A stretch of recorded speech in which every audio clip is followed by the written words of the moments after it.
That's probably good there.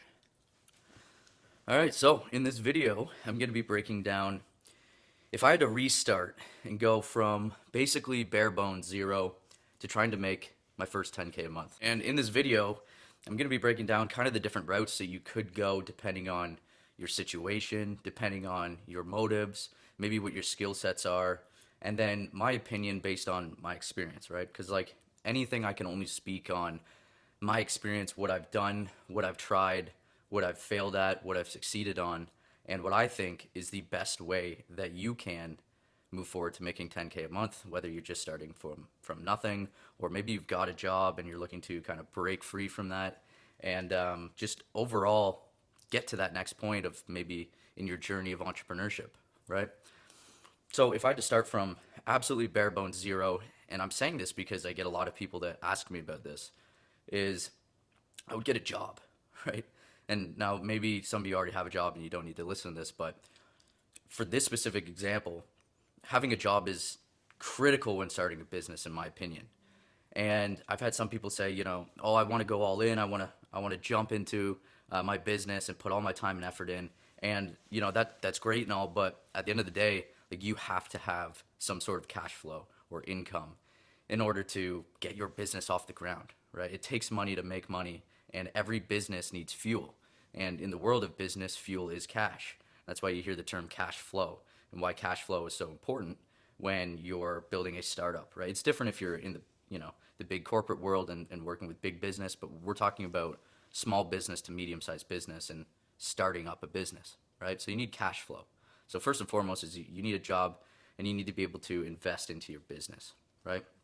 The next thing is that you need to be willing to learn. And in order to learn, not just absorbing what's, out there on the internet, but by learning from experience, right? A lot of people get that mixed up is you can learn everything there is on the internet to starting up a business, but unless you actually take that first step and start walking on that journey, you're never going to actually learn, right? You're never going to get that experience. So that's first and foremost is be open and willing to try things and be okay if it doesn't work because you are learning. That's the only way to learn. It really is by doing and learning from experience, right? Like, yes, you want to take key things away from other people's experience and learn that so you don't make those same mistakes. But also, in order to find out what works for you, you have to attempt and try. And I feel like that's where 99% of people just don't even, get to that point. They don't even try. Yes, they get motivated, they get determined, they get, locked in on the idea of starting something, but they don't actually put in the reps to make it happen. So they do the work up front to get motivated and learn, but they don't actually get experience. And I once actually met a billionaire down in Florida, and he gave me one piece of advice that has stuck with me to this day. Um, it was learning without action means nothing at all. Meaning absorbing knowledge, building up your internal computer with information means absolutely nothing if you don't take action on it. He told me that there's people that know absolutely everything about a subject and they're insanely less successful in that area than the people that he knows who took action and learned along the way, right? And there's a lot of people in the world in like every industry in that sense, right? Like there are some people who are insanely knowledgeable at something, but haven't actually put in the reps to turn it into reality and take fruition on it. So, that's like the third most important thing before we get into it that I want you to take away from this is taking action is the most important thing, right? So make sure you got cash flow, you know, make sure that you are taking action and putting in the reps, and then, making sure that you're doing that in the vehicle that suits your situation the best, right? Whether that's your skill set or the type of business or outcome that you're looking to achieve, and picking the vehicle of business that's best fit for that. And we're going to get into the topic of that just here in a few minutes. So as a lot of you guys may know, there's tons of different routes that you can go, and specifically in the online business space, there's a lot of different avenues that you can go. I'm going to be talking about online businesses in this video because, one, I think that it's a really, really lucrative way to get a business up and running. And there's a ton of different models that you can dive into. Some that are, not so good, and some that are better than others, right? Every business has risk.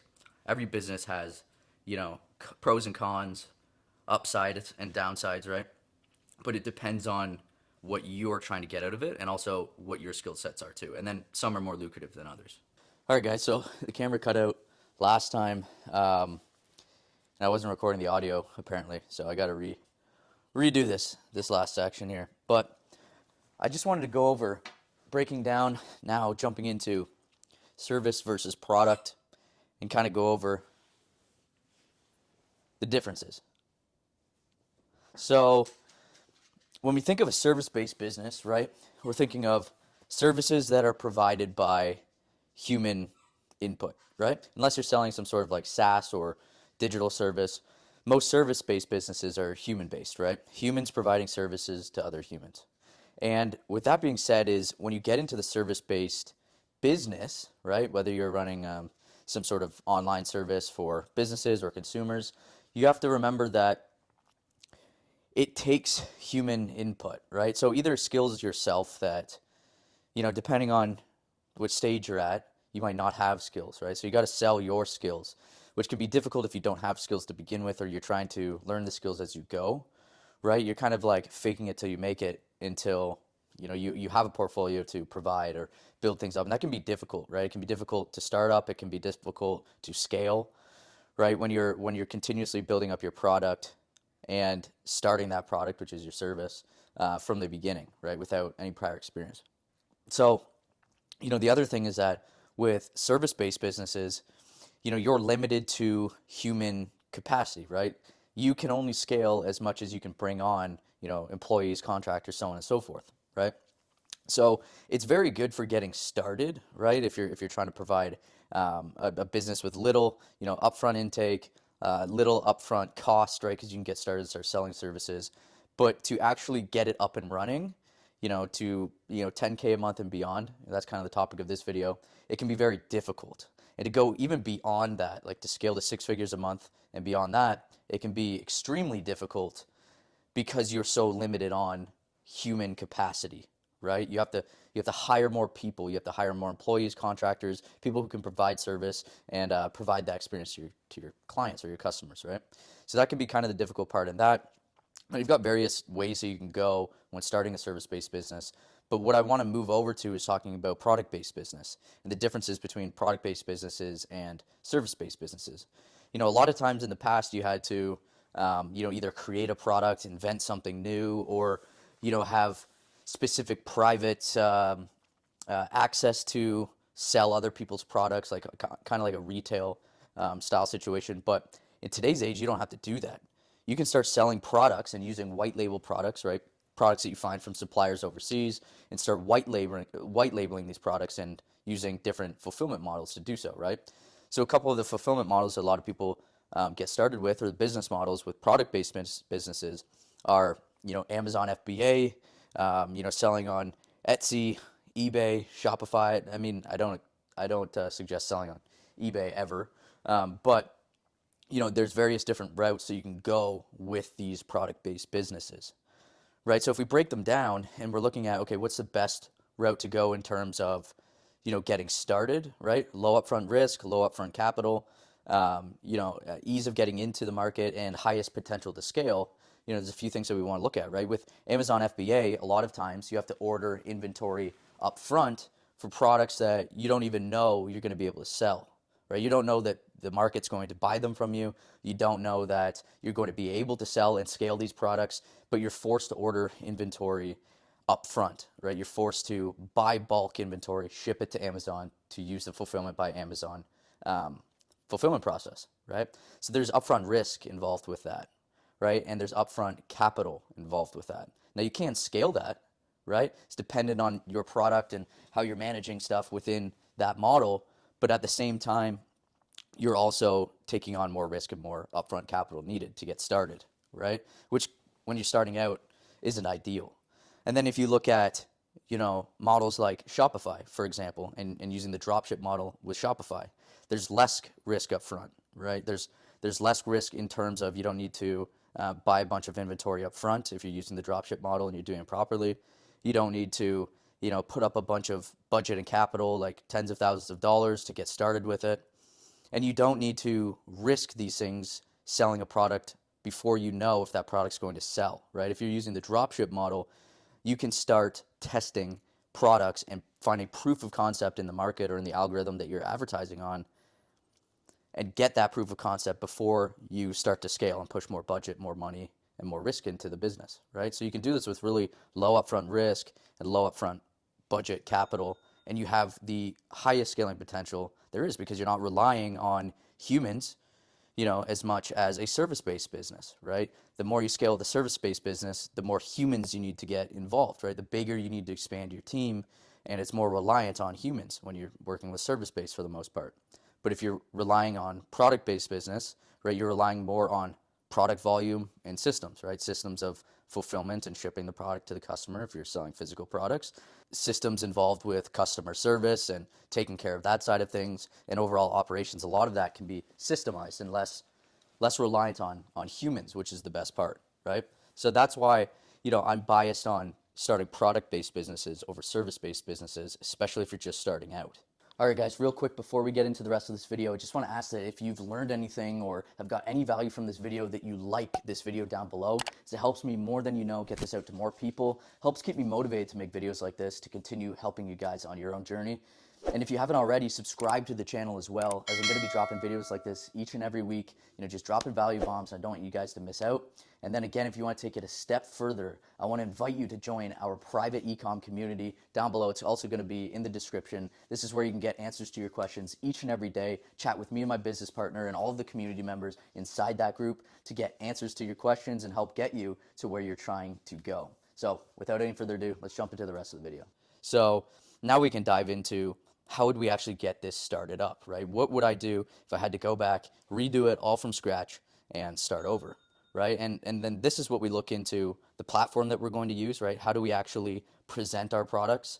How do we find our products? And how do we sell our products, right? That's really the realistic breakdown of how to actually get up and rolling. So the first thing is that I would use, obviously, Shopify to start building out a store, right? And if you don't know how to set up a store, you don't have, any sort of past experience working with Shopify, you can either learn to do it yourself, or you can use a tool like our free build out tool that we offer within all of our audience as well, right? If you have any questions about that, just literally drop the word build down in the comments and I'll send you the access link to get this built out. This is software that we put in place to build out a store, skip that entire learning phase and get you up and running the right way from day one, right? So if you want access to that, just comment build down below and I'll send you more info.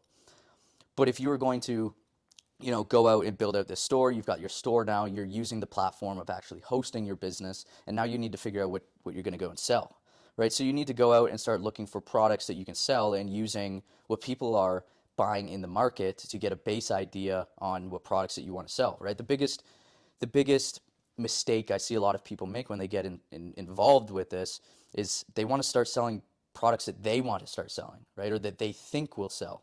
And that's like the biggest mistake you can make, because at the end of the day, you're not selling to yourself, right? So finding products that you think fit, your vibe or, what you're interested in, because you might be able to sell it better, that's the worst way to go. When you get into business, you want to provide something to the market, right? Providing value to the market. That's like business 101.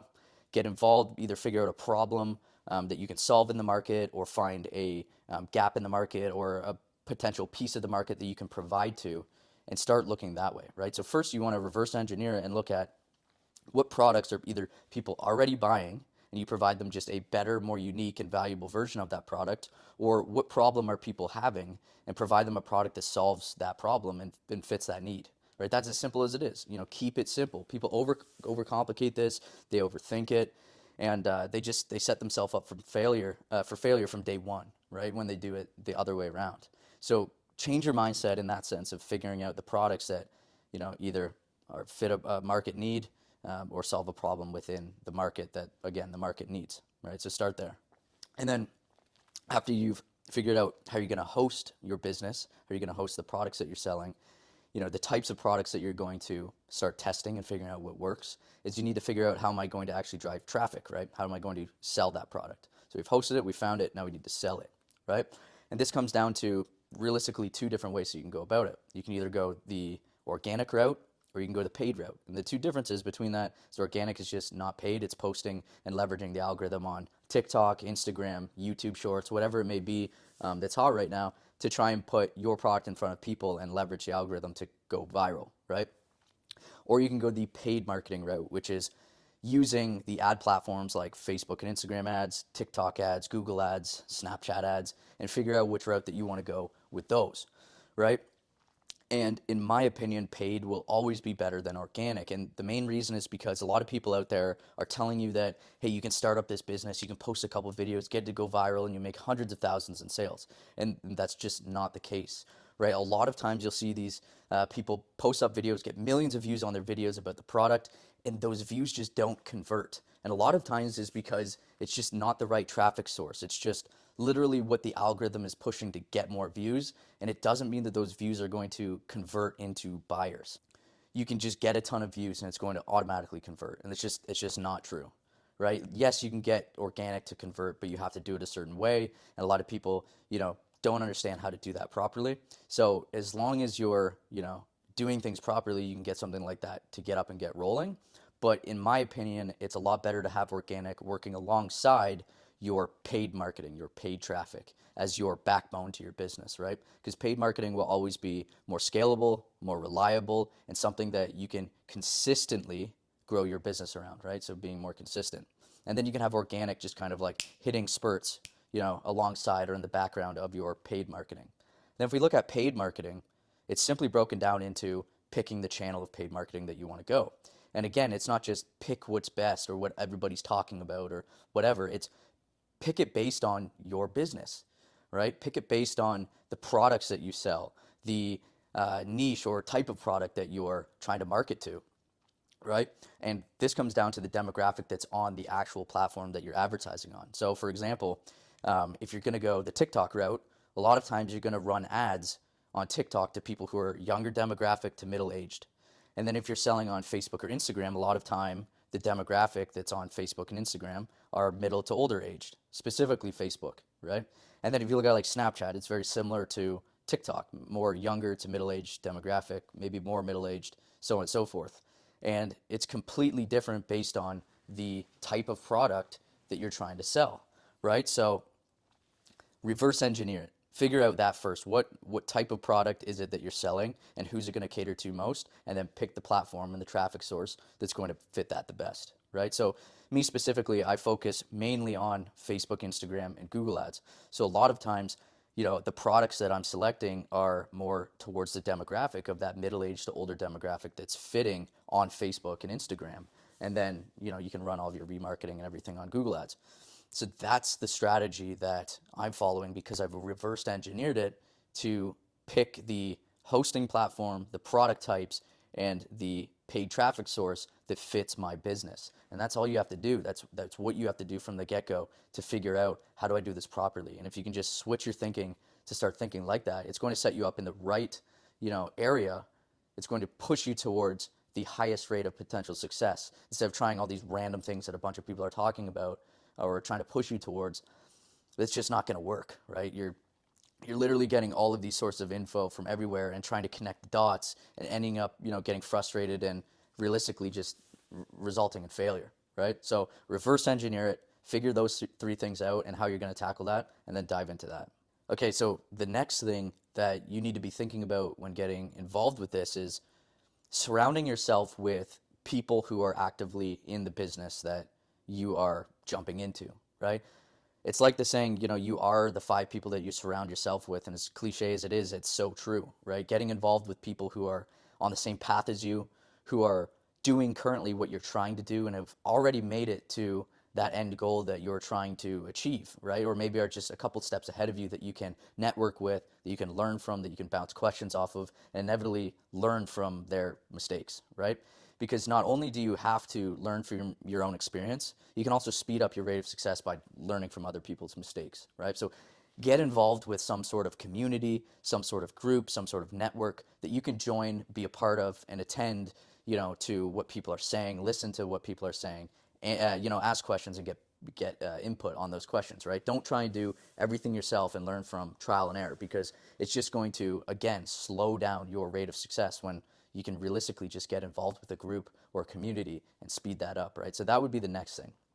And then literally the most important thing out of this entire video that I want to just push on you is get involved with learning from somebody who has done or is currently doing what you're trying to do. And I don't mean, just buying some random video course that's just out there on like Udemy or something, or following all these random YouTube videos that are, this new strategy or what people are talking about, or, you have to do this and this and this, or this is the next big thing, because you're going to end up just running around in circles, right? If you don't have an active strategy or specific guidance or advice from somebody who is actively doing what you're trying to do during a live sort of rendition of it, phone calls going off, then you're going to end up, getting lost, right? And I say this because there's all the info out there on the internet and more, but you're going to have to figure out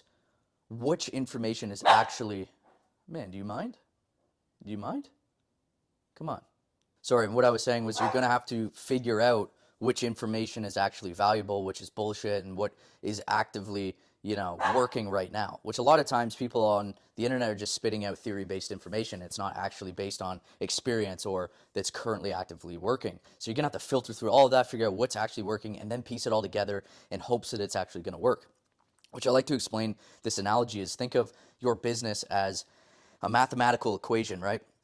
If you look at a math equation or a math formula, every single piece of that formula has to add up, has to fit, has to be correct in order to get that equal sum at the end, right? In order to get that proper solution that you can rely on with your business. And if you have, information from this source, information from this source, information from this source, and not all of that is accurate and flowing together in that formula, you're going to end up with an absolute scramble at the end of that equation, right?